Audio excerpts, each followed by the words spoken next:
You cannot be a leader and everything remains the same. A leader will never imprison people and oppress people. Leaders set people free. They believe you should rise to the higher calling on behalf of other people. They never destroy people. They heal people. They never oppress people. They release people. If you want to become a leader, you have to become a servant of humanity. They help humans grow, expand, achieve greatness. A leader doesn't wait for things to happen. They make things happen. Leaders don't wait for someone else to do something. They decide to do it themselves. Leaders don't pray for change. Leaders initiate change. This is RichNation WBPT podcast, the #1 podcast in the world. We introduce you to the people and ideas, and we bring people together. Our goals and mission are to introduce you to the people and ideas that will help you actually execute on your dreams, find purpose, and set goals. You will learn how to level up your mindset, develop leadership skills both in business and in your personal life, and learn how to live to your full potential. I hope you guys enjoy the wisdom and pursue your dream. Enjoy. I want to talk to you about the 12 principles of leadership.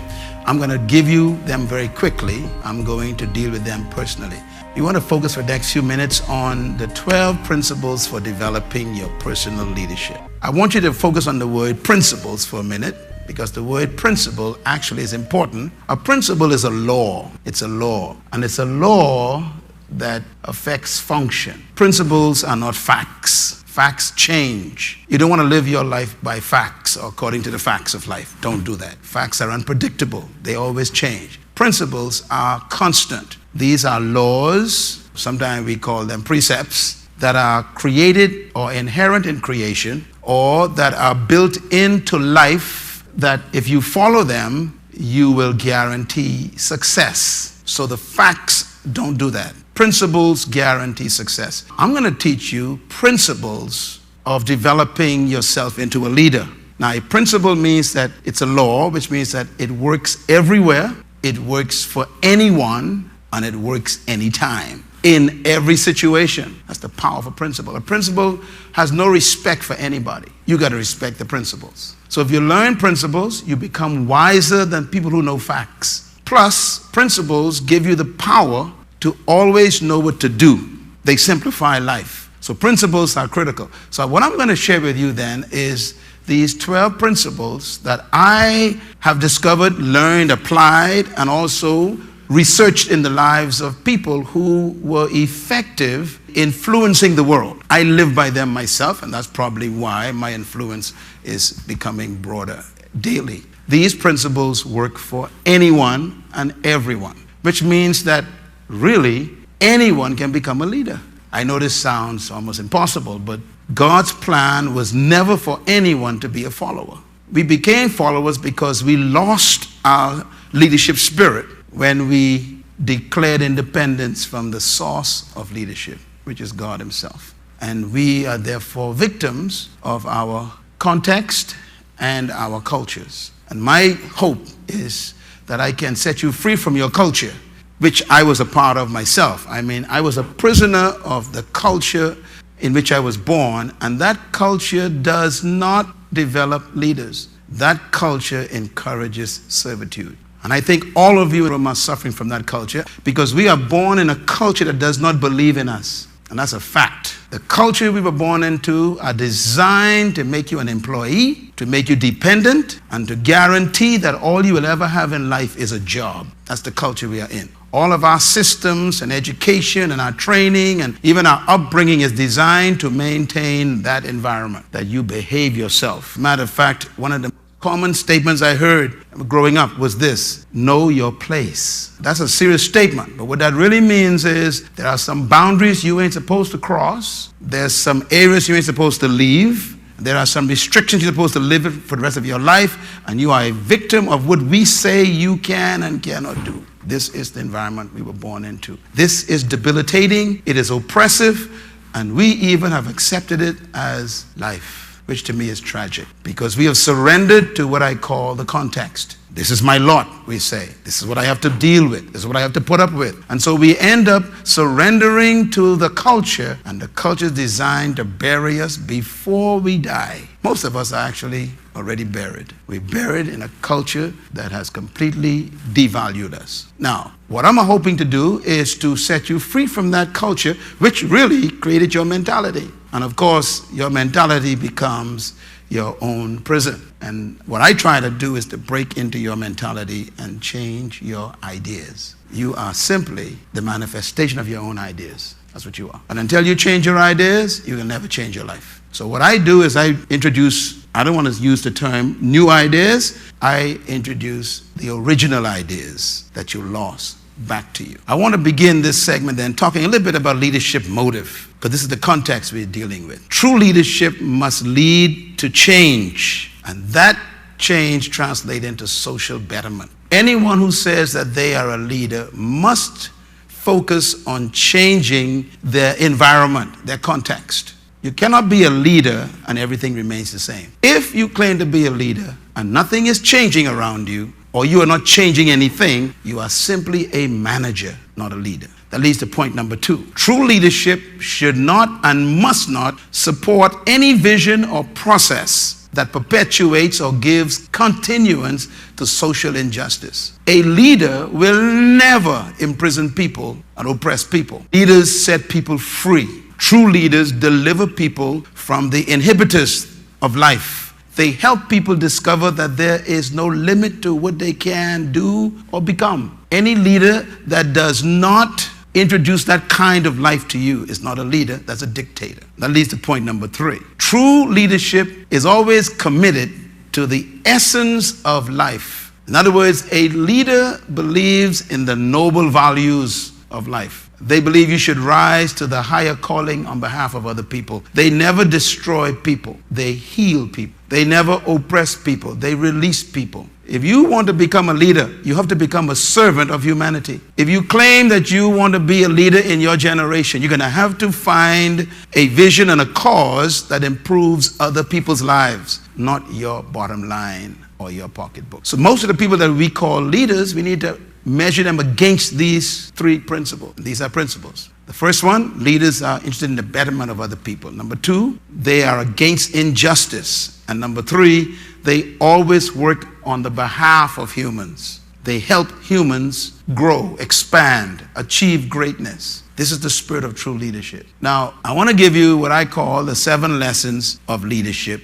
Those who are going to lead in the future are going to have these 7 attitudes. Number 1, they must understand that leaders don't wait. And this is an important statement. A leader doesn't wait for things to happen. They make things happen. Leaders don't wait for someone else to do something. They decide to do it themselves. Leaders don't pray for change. Leaders initiate change. You can always tell a leader, when a leader is present, they act on things. They don't wait for instructions. They literally instruct. And the first person they instruct is themselves. Someone has to do something about this. That's how leaders talk. Someone has to change this. You know, when you think of people like Mr. Nelson Mandela, who was born in a country that was under apartheid for over 70 years. I mean, there were many black leaders who complained about that, but nobody decided something has to be done. Mr. Nelson Mandela, who was a lawyer, who had a good job and a good practice, decided, I'm going to surrender my private ambition for the sake of the other people. And I'm going to do something about this. He did not wait. And every other leader you think about that you are respectful of probably is the same way,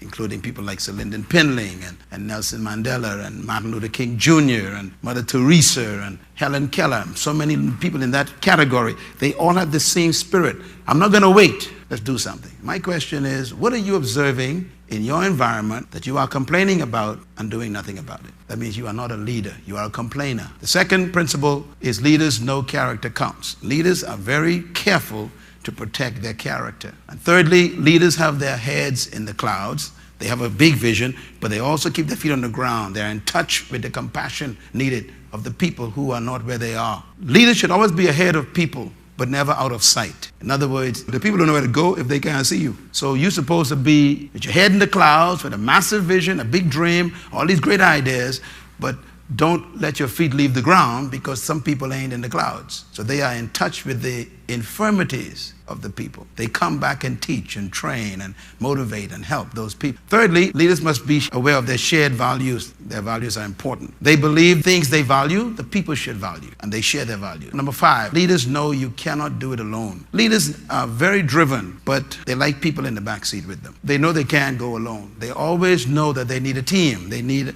people. They need a group. Leaders do not achieve anything alone. Dictators do. And number 6, leaders know the legacy you leave is the life you live. Leaders live by example. They don't live by instruction. Leaders live by living what they say, manifesting what they say. They don't give instruction. They live instructions. So a true leader actually demonstrates what they tell you to do. They live what they give you instruction on. And of course, number 7, leaders know that leadership is everyone's business, that everyone should be involved in leadership. A true leader is always driving other people to become more responsible, to become more independent, to become more think of themselves. So leaders always want people to become leaders. Again, those who are not leaders want to make sure you never join their category. They try to keep you out of their space. They think the space is only for them. And these are not leaders. These are parasites with titles, of course. I want to give you an example about qualifications. And there's a reason why I want you to see this. You just can't decide I'm going to be a leader.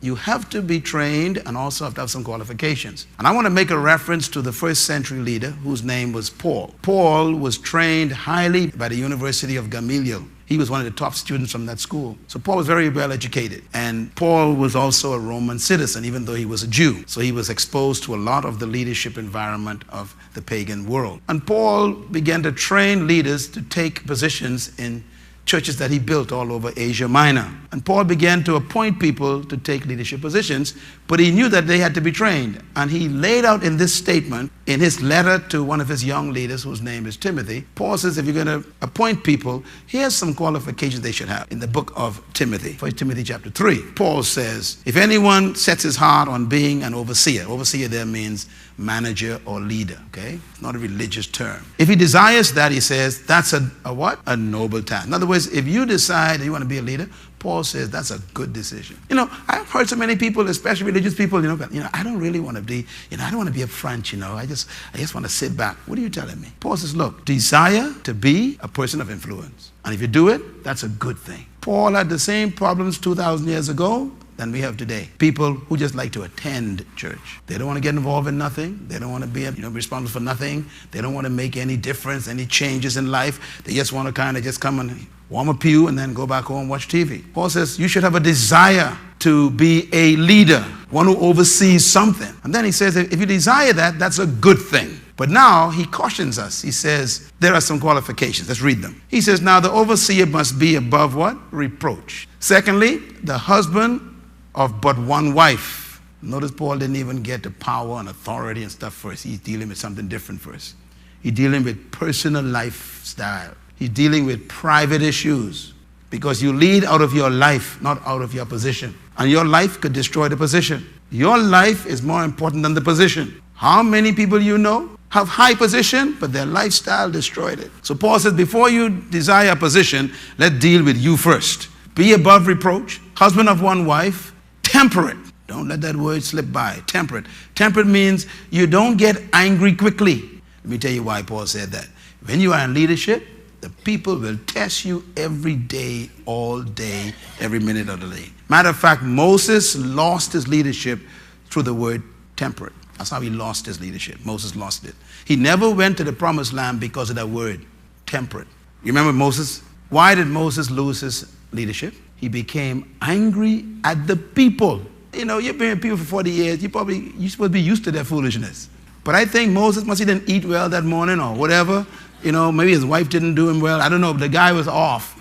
And the Bible says when the people started complaining and they were crying out to him for water, Moses cursed, the Bible says, and he struck the rock instead of speaking to it. God told Moses to speak to the rock and the water will come out. And Moses said, these stiff-necked people, I can't say other words he said because I don't know what he said, but the Bible says he cursed. Okay? In other words, you all be amazed how many times you tempt a pastor to curse. Not me now, of course, I'm a holy man, but you'll be amazed the things that people do that irritates a leader. And Paul says you got to be what? Temperate, self-control. See the next word? Self-control, right next to it. Self-control. Control yourself. People will disappoint you. They will abuse you. They will gossip about you. They'll criticize. Some of the folks who were nearest to you will go back and talk about you at the dinner table and take you apart. The Bible says just ignore that, be temperate, be cool. Some of you have been coming to this place for 30 years. You never saw me angry. Never angry. Why? I was the most short of patience person in my family. My mother used to actually warn me, your temper is going to get you in prison, she says. You need to get your temper under control. I was one of 11 children. I was the one, she said, who had the hottest temper. I used to get mad and strike out. And she sat me down one day. She says, if you don't get this under control, it will destroy you. And I heard my mother. I must have been about 11 years old when she told me that. She says, son, you need to get your temper under control. See the word temper? She says, you cannot live like this. You cannot get angry at everything. So I'm very cool. And that has saved me a lot of my lifetime. Just be cool. Because people will always test your peace. Paul says, be respectable. He's talking about leadership qualifications now. Be what? Respectable. That means make people respect you. One of these days, I'm going to teach you on respect, because some of you don't know what makes a person respect you. I'll give you one hint. Respect comes from consistency of conscience. When a person doesn't change their convictions, you got to respect them. Even if you disagree with them, you got to respect the fact that they are stable and steady and they believe in their conviction. That's what you respect. You can't respect people who keep compromising and changing their minds and agreeing one day and then disagreeing the next day and then agreeing again. These people are not worthy of respect. To be respectful means I have convictions, standards, values I will never sacrifice. Some people don't like me, that's fine, but they got to respect Myles Munroe. Greatest thing people say to me, Pastor Myles, I went on YouTube and they said, I listened to a tape from you from 1994. And you are still saying the same thing today, they said. They said, that's one thing I like with you. You are consistent. How many leaders in the world today have changed their minds? Can't trust them. Consistency of conscience. Then he says, what's the next one? Hospitable. Hospitable means be nice to people, smile with people, take time to be with people, hug people, bless people, listen to people, talk to people, don't walk past people, don't pout your motor off. Hospitable. You'll be amazed how many people avoid you because you are so unhospitable. Some of you all think I'm the nicest guys in the world. I always got something good to say to you. You see me anywhere? Hey, hi. Why? A leader got to be hospitable to even his enemies, because enemies are simply temporary. They're always temporary. Hospitable means I am willing to be always open to you, to serve you. Hospitality. And it might be giving you a smile, or giving you a cup of water, or giving you my time, or even my air. Hospitality. Then he says they must be able to what? Teach. This is important. He said you can't be a leader unless you are able to effectively communicate your ideas. And that comes through what? Training, practice, reading, studying, preparation, content. Coming to a session like this is very important for you. It makes you a better teacher. You're learning new ideas and you'll be able to explain them more effectively if you understand them yourself. You got to be able to teach. The next one is not given to drunkenness. Paul says, look, if you're going to be a leader, you cannot be a victim of substances. Drunkenness, getting high, sniffing, shooting up, whatever affects your mental state is considered drunkenness. So don't let anyone tell you that marijuana ain't in the Bible and cocaine ain't in the Bible and bitches ain't in the Bible. And that's foolishness. It's there. That includes sniffing glue. Whatever affects your mental stability is drunkenness. He says, you must not be given to drunkenness. A leader must never be disoriented. Why? Because people are depending on your decisions. I never forget reading in the book, the 24th chapter of Proverbs, it says, a king should never drink wine when it moveth in the cup. Let me tell you what he means by that. It means fermentation. There are two types of wine, see? The fresh grape juice and then the kind that is fermented. Solomon is a king. Solomon says a king should not drink wine when it moveth in the cup. It's fermenting. He says, lest he clouds his judgment and destroy the people. You know, politicians who are alcoholics, they're dangerous because they're making decisions for you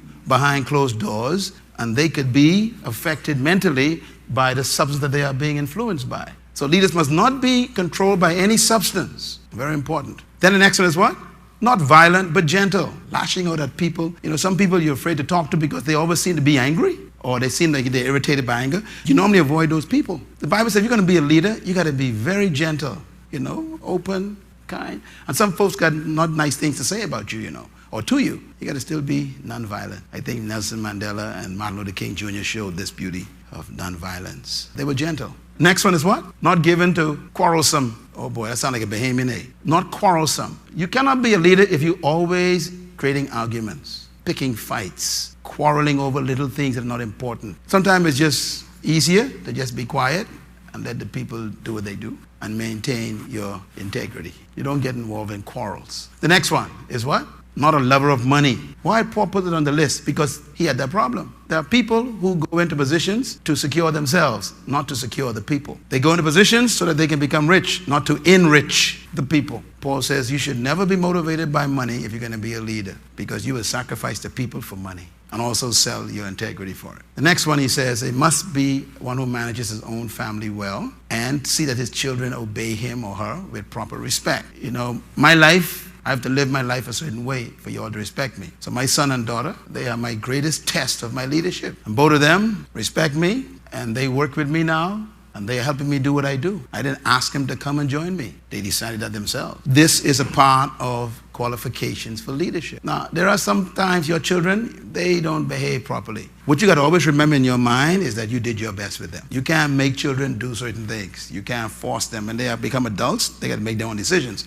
But you need to know that I did my best, and also I was the example that they needed. If you were good examples to your kids, then they are responsible for their decisions after they are adults. And you must be able to know that publicly and say that publicly. You know, that's my son, and that's not what I taught him. So they have to respect you, is the point that's important here. It didn't say they got to love you, you know. Read it. Your kids don't have to love you, but they got to respect you. They would say, boy, you know, I ain't quite into what my daddy doing, but boy, I got to respect him. He into that. He believe in God, you know. So the kid got to respect you. Very important. Then he says that his children must obey him. Now notice the difference between, you know, children and adults. Adults don't obey, but children are supposed to obey.